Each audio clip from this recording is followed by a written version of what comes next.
നമുക്കിന്നൊരു കിടിലൻ കൂന്തൽ റോസ്റ്റ് ഉണ്ടാക്കിയെടുക്കാം. അതിനായിട്ട് കൂന്തൽ ഇതുപോലെ നന്നായി കഴുകി വൃത്തിയാക്കിയതിന് ശേഷം മഞ്ഞൾപ്പൊടിയും ഉപ്പും ചേർത്തിട്ട് മിക്സ് ചെയ്ത് വെക്കണം. ഇതുപോലെ മാറ്റി വെക്കുക. അതിനുശേഷം നമുക്ക് വേണ്ടുന്ന ഐറ്റംസാണ് ഇവിടെ കൊടുത്തിട്ടുള്ളത്. ഒരു 2 വലിയ സവാള കട്ട് ചെയ്തത്, ചെറിയുള്ളി, പച്ചമുളക്, ഇഞ്ചി വെളുത്തുള്ളി ചെറുതായി കട്ട് ചെയ്തത്, അതുപോലെ ഒരു വലിയ തക്കാളി ചെറുതായിട്ട് കട്ട് ചെയ്തത്, അതുപോലെ കറിവേപ്പില. ഇത്രയും ഐറ്റംസാണ് വേണ്ടത്. അതിനായിട്ട് നമ്മൾ മൺചട്ടിയാണ് എടുത്തിട്ടുള്ളത്. മൺചട്ടിയിൽ തന്നെ ഉണ്ടാക്കിയെടുക്കണം. അപ്പോഴാണ് അതിൻ്റെ ഒരു സ്പെഷ്യൽ നാടൻ ടേസ്റ്റ് ഉണ്ടാവുക.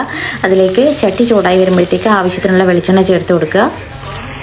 വെളിച്ചെണ്ണ ഒന്ന് ചൂടായി വരുമ്പോഴത്തേക്ക് നമുക്ക് ആവശ്യത്തിനുള്ള കറിവേപ്പില, അതുപോലെ ഇഞ്ചി വെളുത്തുള്ളി കട്ട് ചെയ്തത്, ചെറിയ ഉള്ളി, സവാള, പച്ചമുളക് എന്നിവ ചേർത്തിട്ട് നന്നായിട്ടൊന്ന് വഴറ്റിയെടുക്കണം. നല്ല ബ്രൗൺ കളർ ആവുന്നവരെയും ഇതൊന്ന് വഴറ്റിയെടുക്കാം. സവാള പെട്ടെന്ന് വഴണ്ടി കിട്ടാൻ വേണ്ടിയിട്ട് നമുക്കിതിലേക്ക് ചേർത്ത് കൊടുക്കാവുന്ന ഐറ്റമാണ് ഉപ്പ്. ഉപ്പ് ചേർത്ത് കൊടുത്താൽ പെട്ടെന്ന് തന്നെ വഴറ്റി ഒരു ബ്രൗൺ കളറൊക്കെ ആയി കിട്ടും. അതുപോലെ ആവശ്യത്തിനുള്ള ഉപ്പ് ചേർത്ത് കൊടുത്തിട്ട്, ഉപ്പ് നമ്മൾ ഓൾറെഡി കൂന്തലിനകത്ത് ഇട്ടിട്ടുണ്ട്, അതുകൊണ്ട് അധികം അങ്ങ് ചേർക്കാൻ പാടില്ല. സവാളയ്ക്ക് ആവശ്യമായിട്ടുള്ള ഉപ്പ് മാത്രം ചേർത്ത് കൊടുക്കുക. എന്നിട്ട് നന്നായിട്ട് വഴറ്റിയെടുക്കുക. അപ്പോൾ സവാള ആവശ്യത്തിന് വഴണ്ട് വന്നിട്ടുണ്ട്. ഇതിലേക്ക് ആവശ്യമായിട്ടുള്ള പൊടികൾ ചേർത്ത് കൊടുക്കാം. ഒരു 2 സ്പൂണ് മല്ലിപ്പൊടി, അതുപോലെ ഒരു സ്പൂണ് മുളക് പൊടി, കുറച്ച് കുരുമുളക് പൊടി, ഇത്രയും ചേർത്തിട്ട് നന്നായിട്ടൊന്ന് മിക്സ് ചെയ്തെടുക്കണം. പൊടികളുടെ പച്ചമണം മാറുന്നവരെയും നമുക്കിതൊന്ന് മിക്സ് ചെയ്തെടുക്കണം. അതിനുശേഷം നമുക്കിതിലേക്ക് അരിഞ്ഞു വെച്ചിട്ടുള്ള തക്കാളി കൂടി ചേർത്ത് കൊടുക്കാം. തക്കാളിയും ചേർത്ത് കൊടുത്ത് നന്നായിട്ട് തക്കാളിയൊക്കെ ഒന്ന് സോഫ്റ്റായിട്ട് വരുന്നവരെയും നമുക്കിതൊന്ന് ഇളക്കി മിക്സ് ചെയ്ത് കൊടുക്കണം. ഒരു മൂടി വെച്ചിട്ട് അടച്ചു കൊടുക്കുകയാണെങ്കിൽ പെട്ടെന്ന് തക്കാളിയൊക്കെ സോഫ്റ്റായി കിട്ടും. ഇതിപ്പോൾ നമ്മുടെ തക്കാളിയൊക്കെ സോഫ്റ്റായി വന്നിട്ട് അതിന് ശേഷം നമുക്കിതിലേക്ക് നമ്മുടെ കൂന്തൽ, ഓൾറെഡി മഞ്ഞൾപ്പൊടി ഉപ്പൊക്കെ മിക്സ് ചെയ്തിട്ടുള്ള കൂന്തൽ ഇതിലേക്ക് ചേർത്ത് കൊടുത്തിട്ട് നന്നായിട്ടൊന്ന് മിക്സ് ചെയ്ത് കൊടുക്കുക. നന്നായിട്ട് എല്ലാ അരവും എല്ലാം കൂടി ഇതൊന്ന് മിക്സായിട്ട് വരണം. ആവശ്യത്തിനുള്ള വെള്ളവും ചേർത്ത് കൊടുത്തിട്ട് നമ്മളിത് മൂടി വെച്ചിട്ട് ഒരു 10 മിനിറ്റോളം വേവിച്ചെടുക്കണം. ഒരുപാട് സമയം അങ്ങ് വേവിച്ച് കൊടുത്താൽ കൂന്തലൊരു റബ്ബർ പരുവാവും. അപ്പോൾ ഒത്തിരി സമയം വേവിക്കാൻ പാടില്ല. ഇത് ആവശ്യത്തിന് വെള്ളവും വെച്ച് കൊടുത്തിട്ട് ഒരു 10 മിനിറ്റോളം വേവിച്ചതിന് ശേഷം, വെന്തതിന് ശേഷമാണ് നമുക്ക് അതിൻ്റെ അടുത്ത ഇൻഗ്രീഡിയൻസ് നമുക്കിതിൽ ചേർക്കാനുള്ളത്. സോ ഒരു 10 മിനിറ്റ് നമുക്കിതൊന്ന് വേവിച്ചെടുക്കാം.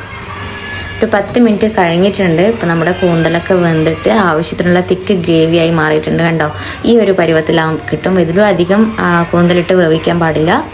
ഇനിയാണ് ഇതിൻ്റെ ഒരു സ്പെഷ്യൽ ടേസ്റ്റ് കൊടുക്കാൻ പോകുന്നത്. ഇൻഗ്രീഡിയൻറ്റ് നമ്മൾ ചേർക്കാൻ പോകുന്നത് ചിരകിയ തേങ്ങ. ഞാനിവിടെ ഒരു അരമുറി തേങ്ങയുടെ പകുതിയോളം ചിരകിയിട്ട് അതാണ് ഇതിലേക്ക് ചേർത്തിട്ടുള്ളത്. ഇതുകൂടി ചേർക്കുമ്പോഴത്തേക്ക് കൂന്തലിനൊരു സ്പെഷ്യൽ ടേസ്റ്റാണ് കേട്ടോ. അടിപൊളി ടേസ്റ്റാണ്. തേങ്ങ ചിരകിയ തേങ്ങയും കറിവേപ്പിലയും ഇട്ട് കുറച്ച് പച്ചവെളിച്ചെണ്ണയും നനച്ച് കൊടുക്കുക എന്നുള്ളത് മാത്രമേ ഉള്ളൂ. നമ്മുടെ കൂന്തൽ റോസ്റ്റ്, കിടിലൻ കൂന്തൽ റോസ്റ്റ് റെഡി ആയിട്ടുണ്ട്. ഇതിൻ്റെ ഒരു മണവും ടേസ്റ്റും, ചോറിന് വേറെ ഇതിലും ബെസ്റ്റ് കറി ഉണ്ടോയെന്ന് എനിക്കറിയില്ല. അത്രയും ടേസ്റ്റാണ്. എല്ലാവരും ഇതുപോലെ ഒന്ന് ഉണ്ടാക്കി നോക്കാൻ മറക്കാൻ പാടില്ല. ഉണ്ടാക്കി നോക്കിയിട്ട് അതിൻ്റെ ഫീഡ്ബാക്ക് എന്താണെന്നുള്ളത് കമൻറ്റ് ബോക്സിലൂടെ അറിയിക്കുകയും വേണം. Anyway, thank you so much for watching. Bye bye. ഞാൻ പറഞ്ഞ പോലെ പച്ച വെളിച്ചെണ്ണയും ചേർക്കാൻ മറക്കാൻ പാടില്ല. അതൊക്കെ സ്പെഷ്യൽ ടേസ്റ്റ് കൊടുക്കുന്നതാണ് കറിക്ക്. സോ ഇത്രയേ ഉള്ളൂ. അടിപൊളി കൂന്തൽ റോസ്റ്റ് റെഡിയാണ്. Thank you again. Thank you so much for watching. Bye bye.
Thank